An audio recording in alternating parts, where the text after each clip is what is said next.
बेटे का शादी किया, अभी बहू आई और फिर बहू बेटे के पक्ष में हो गई या बेटा बहू के पक्ष में हो गया, और माता पिता से एक रूखापन, ऐसी स्थिति में जिसको पाला पोसा बड़ा किया और जब उसकी तरफ से कटुता होती है तो महाराज जी जब बड़ा हृदय वृदीन। आपकी समस्या नहीं है, बहुत माता पिताओं की समस्या है। कोई विशेष श्रद्धावान अपने ऐसे माता पिता की सेवा कर पाता है, नहीं तो बहू सास को पीट रही है, बेटा माँ पिता को मार रहा है लात डंडों थप्पड़ों से। बेटा और बहू भी तो एक दिन बूढ़े होंगे।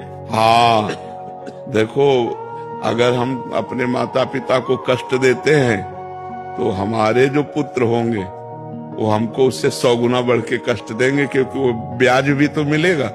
तो इसलिए नए बच्चों को ये ध्यान रखना चाहिए कि वो भी किसी दिन माता पिता बनेंगे और वो किसी दिन वो भी बूढ़े होंगे, तो अपने माता पिता के साथ असभ्य व्यवहार नहीं करना चाहिए, आसुरी व्यवहार नहीं करना चाहिए। यार, जिस कोख से पैदा हुए उसको तुम लात मार रहे हो, उसकी आरती उतारनी चाहिए।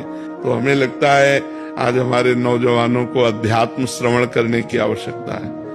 शास्त्र श्रवण करें, संतों की बात सुने, जिससे समझें तो माता पिता कौन है। माता पिता की आराधना से भगवान विट्ठल आज जो महाराष्ट्र में विराजमान है वो माता पिता की आराधना से ही प्रकट हुए। पुंडरीक नाम के एक भगत अपने माता पिता को भगवान मानकर आराधना करते थे, तो भगवान स्वयं चलकर दर्शन देने आए।